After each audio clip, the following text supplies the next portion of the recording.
Back to live show. కొంత విరామం తర్వాత ఆంధ్రప్రదేశ్ ప్రత్యేక హోదాకు సంబంధించిన అంశం మళ్లీ తెర మీదకి వచ్చింది.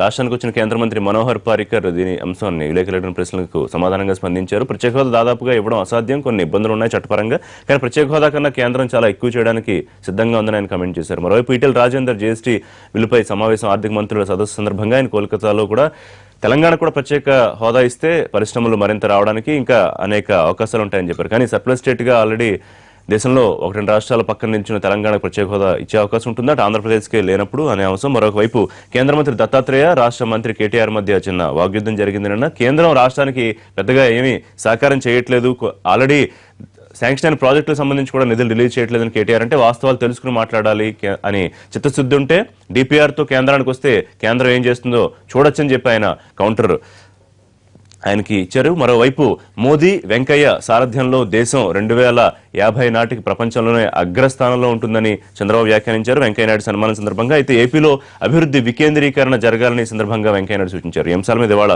లైవ్ షోలో డిస్కస్ చేద్దాం. మనతో పాటు కె రవిచంద్రారెడ్డి గారు, ఆంధ్రప్రదేశ్ కాంగ్రెస్ ప్రధాన కార్యదర్శి జాయిన్ అవుతున్నారు.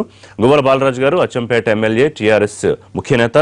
అజాపూర్ శ్రీనివాస్ గారు, తెలంగాణ బీజేపీ అధికార ప్రతినిధి, వైజాగ్ నుంచి మనకు లైవ్లో అందుబాటులోకి వస్తున్నారు. బండారు సత్యనారాయణమూర్తి గారు, Pendurthi MLA, AP TDP senior నాయకులు. నమస్కారం సత్యనారాయణమూర్తి గారు, వెల్కమ్ టు లైవ్. నమస్కారం విజయ్ గారు. ముందుగా రవిచంద్రారెడ్డి గారు, ప్రత్యేక హోదాకు సంబంధించి చాలా మనం సిరీస్ ఆఫ్ డేస్ మాట్లాడాం దాని మీద, కానీ కొంత గ్యాప్ తర్వాత మళ్ళీ దాని మీద డిస్కస్ చేసుకోవాల్సిన పరిస్థితి. అంటే దాదాపుగా ఇప్పటికే అనేక మంది తేల్చి చెప్పేశారు ప్రత్యేక హోదా ఇవ్వడం అనేక కారణాల వల్ల సాధ్యపడదని చెప్పి.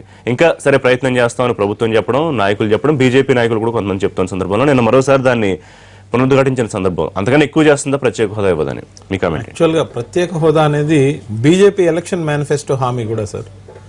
బీజేపీ ఎలక్షన్ మేనిఫెస్టో హామీలో స్పష్టంగా ప్రత్యేక హోదా ఆంధ్రప్రదేశ్కి ఇస్తాము అని చెప్పి ఉంది. దాన్ని తప్పించుకునే కార్యక్రమంలో ఏ విధంగా ప్రజలకు చెప్తే నెగటివ్నెస్ వస్తుందో అనేసి అనేక సార్లు అనేక సంగతులు చెప్తూ ప్రత్యేక హోదా కన్నా మించి ఇస్తాం, దాన్ని ఇస్తాం, దీన్ని ఇస్తాం, ప్రత్యేక ప్యాకేజ్ ఇస్తామన్నారు. ప్రత్యేక ప్యాకేజ్ వద్దని ఎవరూ అనలేదు. ప్రత్యేక హోదాతో కూడిన ప్రత్యేక ప్యాకేజ్ కావాలని ఎన్నోసార్లు మాట్లాడడం జరిగింది. అధికారంలో భాగస్వామి అయిన తెలుగుదేశం పార్టీ ముఖ్యంగా వాళ్లకు వంతపడాల్సిన అవసరం ఉన్న కొన్ని ప్రత్యేకమైన కారణాలు ఉన్న చంద్రబాబు నాయుడు గారు ఆ కారణాలు లోతుకు పోదలుచుకోలేదు, అందరికీ తెలిసిందే ఆల్రెడీ. కానీ ఖచ్చితంగా ప్రత్యేక హోదా సంజీవిని కాదు, ప్రత్యేక హోదా ఒక్కటే దిక్క, దానివల్ల మనకేమొస్తుందనే మాటలు మాట్లాడుతూ అనేక సార్లు ప్రత్యేక హోదా అనే విషయాన్ని ప్రజలు వీలైనంత తొందరగా మర్చిపోవాలని కోరుకునే రకంగా తయారయ్యారు. అనేక సార్లు ముఖ్యంగా ఇక్కడికి విచ్చేసిన మంత్రులైతేమి, బీజేపీ మంత్రులైతేమి, పార్లమెంట్లో ఇందర్జీత్ సింగ్ గారు అయితేమి, రావ్ ఇందర్జీత్ సింగ్ గారు అయితేమి, మరి జయంత్ సిన్హా గారు అయితేమి, వీళ్ళు స్పష్టంగా చెప్పడం జరిగింది, తేల్చి చెప్పడం జరిగిన తర్వాత అరుణ్ జైట్లీ గారు కూడా ప్రత్యేక హోదా తప్ప మిగతా అన్ని ఇస్తా ఉన్నారు. అదేవిధంగా రాష్ట్రానికి ఇన్ఛార్జ్ మంత్రి ఎవరైతే ఉన్నారో, ఇన్ఛార్జ్ ఎవరైతే బీజేపీకి ఉన్నారో సిద్ధార్థనాథ్ సింగ్ గారు కూడా క్లియర్గా చెప్పడం జరిగింది. చంద్రబాబు నాయుడు గారు ప్రత్యేక హోదా గురించి ఏ రోజు అడగను లేదు, మేము ఇచ్చేది లేదని చెప్పేయడం జరిగింది. మళ్ళా ఏదో ఒక సందర్భంలో నిన్న ఈటెల రాజేందర్ గారు కలిసిన క్రమంలో ఈ చర్చకి దారితీసింది. పారికర్ గారు మాటలు మాత్రంగా చెప్తూ ముఖ్యంగా దీంట్లో న్యాయపరమైన చిక్కులు ఉన్నాయి, టెక్నికల్గా చిక్కులు ఉన్నాయని చెప్తున్నారు. కానీ వాళ్ళకి ఇచ్చే ఆలోచన లేనప్పుడు అనేక సార్లు ప్రత్యేక హోదా గురించి చెప్పి మభ్యపట్టడం బీజేపీకి భావ్యం కాదని దాదాపుగా విషయాన్ని అందరూ మర్చిపోతే బెటర్ అంటారు. ఎట్టి పరిస్థితుల్లో బీజేపీ సారథ్యంలో ఇక్కడ తెలుగుదేశం అధికారంలో ఉండగా ప్రత్యేక హోదా రాదు, కేవలం కాంగ్రెస్ పార్టీ మాత్రమే ఇవ్వగలుగుతుందని ఇప్పటికే ప్రజలు నమ్ముతారు. సత్యనారాయణమూర్తి గారు, కాంగ్రెస్ ఆరోపణ చంద్రబాబు నాయుడు దాదాపుగా ప్రత్యేక హోదా వల్ల పెద్ద ఉపయోగపడేది ఏం లేదన్నారు. అలాగే సిద్ధార్థనాథ్ సింగ్ చెప్పిన మాటల ప్రకారం ఆయన ఎప్పుడు దీన్ని పెద్దగా గట్టిగా ప్రెషరైజ్ చేయలేదు అని చెప్తున్నారు, కాంగ్రెస్ మాత్రమే ఇవ్వగలదు అని. ఇప్పుడు చంద్రబాబు నాయుడు గారు ఏనాడు కూడా ప్రత్యేక హోదా వద్దు అన్న మాట ఆయన నోట్లోంచి రాలేదు. వారు చెప్పింది ఏంటంటే ప్రత్యేక హోదా ఒకటే కాదు, మనకి ఇతర ఇన్సెన్స్ మనం విభజనలో ఉన్న అంశాలు మనం ప్రెస్ చేయాలని కోరుతున్నారు. రైల్వే జోన్ ఉంది, లోటు బడ్జెట్ ఉంది, ఇవన్నీ ఉన్నాయి. ఒక ప్రత్యేక హోదాయే కాకుండా ఈ 4 అంశాల మీద దృష్టి పెట్టారు. ఆయన మొన్న ప్రధానమంత్రి కలిసినప్పుడు కూడా ఏదైతే నీతి ఆయోగ్ రిపోర్ట్ ఉందో దాన్ని కోట్ చేసుకొని ప్రత్యేక ఇమ్మని కోరారు. ప్రధానమంత్రి గారి నోట్లోంచి కానీ, వెంకయ్యనాయుడు గారు కానీ, అరుణ్ జైట్లీ గారు కానీ, రాజ్నాథ్ సింగ్ గారు కానీ ఏనాడు అది సాధ్యం కాదని చెప్పలే. వెంకయ్యనాయుడు గారు దాని మీద స్పందించారు, గుర్తుండే ఉంటుంది. దాని మీద విపరీతమైన చర్చ జరిగిన తర్వాత ఒక వారం 10 రోజుల తర్వాత వెంకయ్యనాయుడు స్పందించారు. దాదాపుగా దానికన్నా ఎక్కువ చేయడానికి కేంద్రం సిద్ధంగా ఉందన్న అదే వైఖరిలో ఆయన మాట్లాడారు. ఇప్పటికే ఇంతమంది మాట్లాడారు సత్యనారాయణమూర్తి గారు, ఇక వచ్చేది లేదని దాదాపుగా తేడతలం అయిపోతున్న పరిస్థితుల్లో ఆ విషయం అందరూ కలిసి స్పష్టం చేసేస్తే బెటర్ కదా, ప్రజలకు ఒక క్లారిటీ. మా వరకు మేము రాజీ పడే, ఇప్పుడు ప్రత్యేక హోదా అనేది మన ఒక సెంటిమెంట్ ఇష్యూ అన్నది. దాన్ని తెలుగుదేశం పార్టీ ఏనాడు రాజీ పడలేదు, రాజీ పడబోదు కూడా. దానిపైన మేము ఒత్తిడి వస్తున్నాం. ప్రత్యేక హోదాతో పాటు రైల్వే జోరు కానీ, లోటు బడ్జెట్ కానీ, మేము బ్యాక్వర్డ్ ఏరియా డెవలప్మెంట్ ఫండ్ కానీ, ఈ నాలుగు మీద మేము రాజీ పడలే. మేము ఒత్తిడి వస్తున్నాం, దాని మీద టెస్ట్ చేస్తున్నాం. సరే, కాంగ్రెస్ పార్టీ మాట్లాడుతుంది. కాంగ్రెస్ పార్టీ పార్లమెంట్లో చేసిన అన్యాయం ప్రజలందరికీ తెలిసిన విషయమే, మళ్ళీ దానికి వెనక బోదలుచుకోలేదు. కానీ వీళ్ళు మాట్లాడేప్పుడు సోనియా గాంధీ ఎందుకు స్పందించారు పార్లమెంట్లో?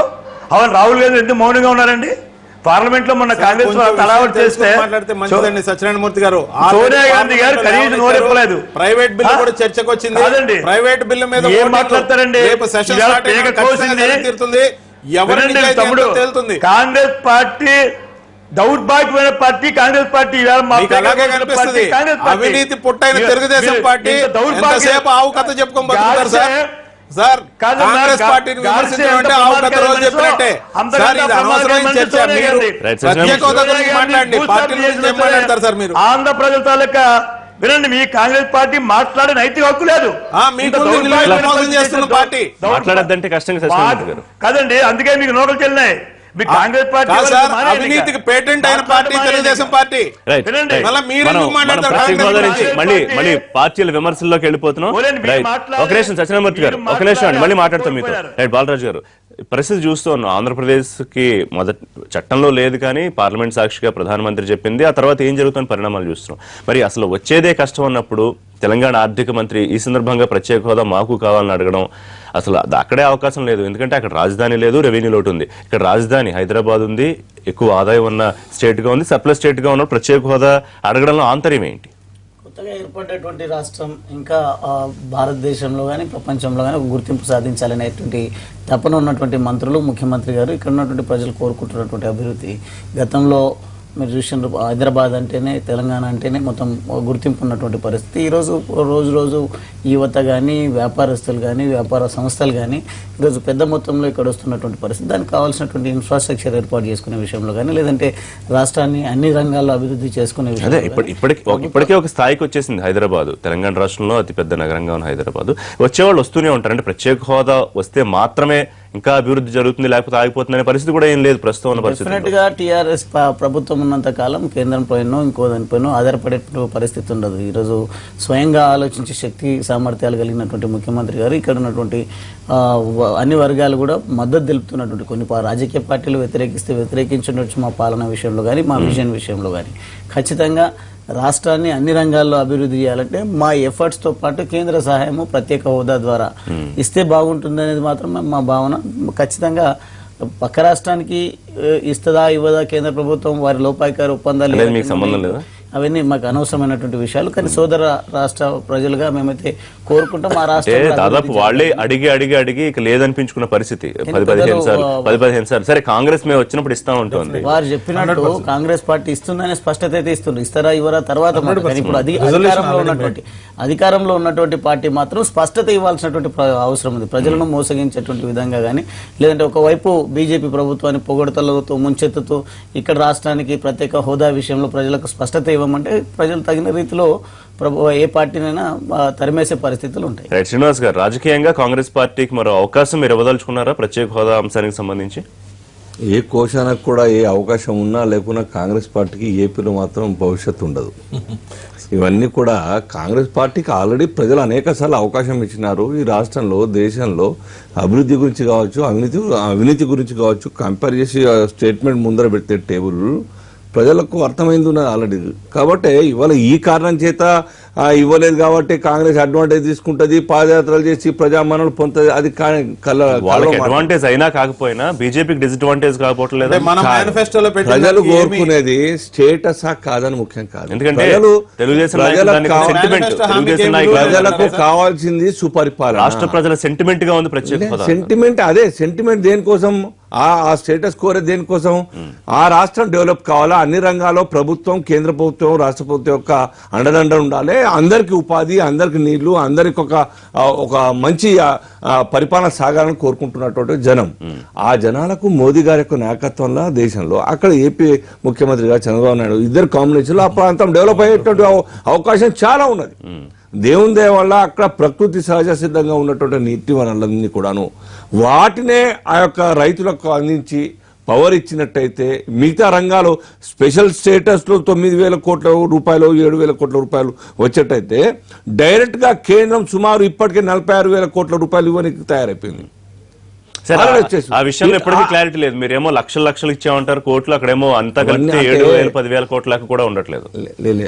క్లియర్ గా ఉంది. ఆ హెడ్ వైజ్ చూసినట్టయితే ఇప్పటిదాకా కేంద్ర ప్రభుత్వం ఆ రాష్ట్రానికి కావచ్చు, ఈ రాష్ట్రం మాట్లాడదాం, అది నెక్స్ట్ ఇష్యూ. రెండు రాష్ట్రాలకు సంబంధించి ఎంత ఇస్తుంది కేంద్రం అనేది. సత్యనారాయణమూర్తి గారు, ఆంధ్రప్రదేశ్ రాష్ట్ర ప్రజలు కోరుకునేది అభివృద్ధి కోరుకుంటున్నారు. దాన్ని చేయడానికి కేంద్రం కట్టుబడి ఉంది, అదే లక్ష్యంగా ముందుకెళ్తోంది. ప్రత్యేక హోదా కన్నా ఎక్కువ ఇస్తామని ఇప్పుడే మన స్టూడియోలోనే బీజేపీ నాయకులు చెప్తున్నారు. అదొక విషయం అయితే, ప్రత్యేక హోదాకు సంబంధించిన డిమాండ్ తెలంగాణ రాష్ట్రం చేయడం కూడా, తెలంగాణ ఆర్థిక మంత్రి 2 రోజుల క్రితం చేయడాన్ని ఎట్లా చూస్తుంది తెలుగుదేశం పార్టీ? ఇప్పుడు సరే, తెలంగాణ వాళ్ళు కోరుకుని మాకు దాని మీద అభ్యంతరం లేదు, కేంద్రం ఇస్తే మాకేమీ అట్లేదండి. కానీ మేము కోరేది అంటే ఆంధ్రప్రదేశ్ విభజనలో ఈశాన్య రాష్ట్రాల కంటే చాలా దౌర్భాగ్యమైన పరిస్థితిలో ఉన్నాం మనం ఈరోజు. విభజనలో చేసిన అన్యాయం వల్ల ఇవాళ అన్ని విషయాల్లో మనం లోటు బడ్జెటే కాదు, చాలా విషయాల్లో మనం ఇబ్బంది పడుతూ ఉన్నాం. అంచేత కేంద్ర ప్రభుత్వం మనకు సహకరించట్లేదని మేము అంటలేదండి. అందుకే మేము అంటున్నాం, మేము బీజేపీతో కొనసాగించడానికి కారణం చాలా విషయాలు మాకు సహకరిస్తున్నారు. ఈ మధ్య కొంచెం రెండు పార్టీల నుంచి వాయిస్లు కొంచెం కామ్ అయినట్టున్నాయి, కొద్దిగా డౌన్ అయ్యాయా? గతంలో జరిగినంత తీవ్రస్థాయిలో వ్యాఖ్యలు తగ్గాయి కదా? ఎందుకంటే మిత్రపక్షం అండి, బొబ్బిలం కూడా మిత్రపక్షంగా మేము వెళ్తున్నాం. అదే మిత్రపక్షంగా ఉండి మాట్లాడుకున్న మాటలు మర్చిపోయారా మీరు? గత ఈ ప్రత్యేక హోదా సందర్భంలోనే అందరూ హద్దు దాటి గీత దాటి అధినేత, మీ పార్టీ అధినేతని, అటు ప్రధాని మీరు విమర్శలు చేసిన సందర్భం కూడా గుర్తుంది కదా, ఒక 15 రోజుల క్రితమే జరిగింది అంతా. అంటే అందుకే సార్, రెండు పార్టీల్లో కొంత క్రమశిక్షణ లోపిస్తున్న తరుణంలో చంద్రబాబు నాయుడు గారు జోక్యం చేసుకున్నారు, అమిత్ షా గారు జోక్యం చేసుకున్నారు. ఉభయ పార్టీలు కూడా తొందరపడి మిత్రపక్షంగా మీరు ఈ ఇండివిజువల్ గా ఎవరి అభిప్రాయాలు వారు చెప్పకుండా రెండు పార్టీ కట్టడి చేశాయి. అటు మా పార్టీ కానీ ఆ పార్టీ, ఎందుకంటే మేము మిత్రపక్షం అండి. మేము వారితో కొనసాగి నరేంద్ర మోడీ గారి నాయకత్వం కోరుకున్న నాయకులమే. ఆయన దేశంలో ఇవాళ అవసరం ఆయన నాయకత్వం, అంటే మనకు కూడా కావాలి. అయితే మాకు బీజేపీ మాకు పూర్తిగా మన రాష్ట్రానికి అన్యాయం చేయిందని మేము సిద్ధంగా లేము. చాలా విషయాలు మాకు సహకరిస్తున్నారు, అన్ని ఇన్స్టిట్యూషన్ ఇస్తారు, చాలా ఇన్స్టిట్యూషన్స్ మా అలగని కూడా ఇస్తున్నారు. కానీ సెంటిమెంట్ ఒకటే, ఇక్కడ ప్రత్యేక హోదా ఒక సెంటిమెంట్, దానివల్ల కొంత అదనంగా లాభం వచ్చే అవకాశం ఉంది. సెంటిమెంట్ గా ఇటు ప్రభుత్వం లేకపోతే ప్రతిపక్షాలు రాజకీయ లబ్ధి కోసం చేస్తున్నాయన్న ఆరోపణలు కూడా చేశారు బీజేపీ నాయకులు. ప్రజలకు అర్థమయ్యేలా చెప్తే సరిపోతుంది, దానివల్ల ఎంత వస్తుంది, అది కాకుండా కేంద్రం చేసే ఎక్కువ సాయం వల్ల ఎంత వస్తుంది అనేది ప్రజలకు చెప్తే వాళ్ళే అర్థం చేసుకుంటారని వ్యాఖ్యానించారుగా. అంటే ఒకటండి, ఇప్పుడు కొన్ని పార్టీలు కూడా రాజకీయ పబ్బం గడుపుకోవాలని చూస్తున్నారు. కొన్ని పార్టీలు పేర్లు చెప్పండి. పార్టీలు తెలుగుదేశమే సార్, అది ఇంకే పార్టీ కాదు. తెలుగుదేశం పబ్బం గడుపుకున్న విధంగా ఏ పార్టీ పబ్బం గడుపుకోదు. ఏ ఎండకా గొడుగు, ఏ రోజు తెలుగుదేశం పార్టీ ఈ విషయంలో ఏది లేదు. నాకైతే మాట చెప్పారు మీరు. ఇంత శ్రీనివాస్, చచ్చిన పాము కాంగ్రెస్ పార్టీకి దేశంలో నోకలు చెల్లిపోయినాయి. దేశంలోనే సార్ వచ్చారు సార్ ఎంపీలు, మీ పార్టీని ఊహించుకోండి. దేశంలోనే అయిపోయినాయి, రాష్ట్రాలు అయిపోయినాయి, 3 రాష్ట్రాలు మిగిలాయి. అంచేత కాంగ్రెస్ పార్టీ ఇప్పుడు దిగ్విజయంగా చెప్పాడు నాయకత్వం మార్చుకోవాలని. అదే కాంగ్రెస్ పార్టీని మేము లెక్కలో జగన్మోహన్ రెడ్డి పార్టీ ఒకటే, ఎందుకో ఢిల్లీలో ఒక మాట, రాష్ట్రంలో ఒక మాట మాట్లాడుతున్నారు తప్ప అన్ని పార్టీలు అర్థం చేసుకున్నాయి. అంచేత వేళ బీజేపీ విషయంలో మనకి ఇంకా కొన్ని ఆశలు ఉన్నాయి, ఆశలు నెరవేర్చే నమ్మకం మాకుంది. సో ప్రత్యేక హోదా విషయంలో కూడా ఇంకా హోప్ పెట్టుకోవచ్చు అంటారా? ఇంతమంది కేంద్ర మంత్రులు చెప్పినా ఇంకా ప్రధానమంత్రి నోటి నుంచి రాలేదంటే మిగతా వాళ్ళందరూ దాదాపుగా చెప్పేశారు. ప్రధానమంత్రి గారు చెప్పే వరకు మేము నమ్మకంగా ఉన్నాం, విశ్వాసంగా ఉన్నాం, వారి మీద మాకు ఆశ ఉందండి ఇవాళ కూడా. బాలరాజు గారు, మీరు కూడా హోప్ పెట్టుకుంటారా? ప్రధానమంత్రి గారు చెప్పే వరకు తెలంగాణకి కూడా వచ్చే అవకాశం ఉంటుందని డిమాండ్ వినిపిస్తూ ఉంటారా? మా ఎఫర్ట్ కొనసాగుతూనే ఉంటుంది ఖచ్చితంగా, కానీ డిపెండెన్స్ మాత్రం కాదు. మేము ఖచ్చితంగా మా రాష్ట్రాన్ని మేము తీసుకుంటారా, లేకపోతే పెద్దగా ఇబ్బంది పెట్టరు? డెఫినెట్ గా ప్రయత్నం చేస్తాము. ఈ విచక్షణాధికారాలు వారికి ఉంటాయి, విఘ్నత వారికి ఉండాల్సినటువంటి అవసరం ఉంది. ఈ రాష్ట్రం ఎంతో అన్ని విధాలుగా మంచిగా ఉన్నటువంటి రాష్ట్రం ఈరోజు సమైక్య రాష్ట్రంగా ఏర్పడ్డ తర్వాత ఏ రకంగా నష్టపోయిందో తెలుసు కాబట్టి ఆ నష్టాన్ని పూరించాలంటే కొంత గొప్ప ఈ రాష్ట్రాన్ని కూడా సమదృష్టితో చూడాల్సినటువంటి బాధ్యత అయితే కేంద్ర ప్రభుత్వం చేద్దాం. లైవ్ షోలో చిన్న బ్రేక్ తీసుకుందాం. బ్రేక్ తర్వాత చర్చ కొనసాగిద్దాం. స్టేట్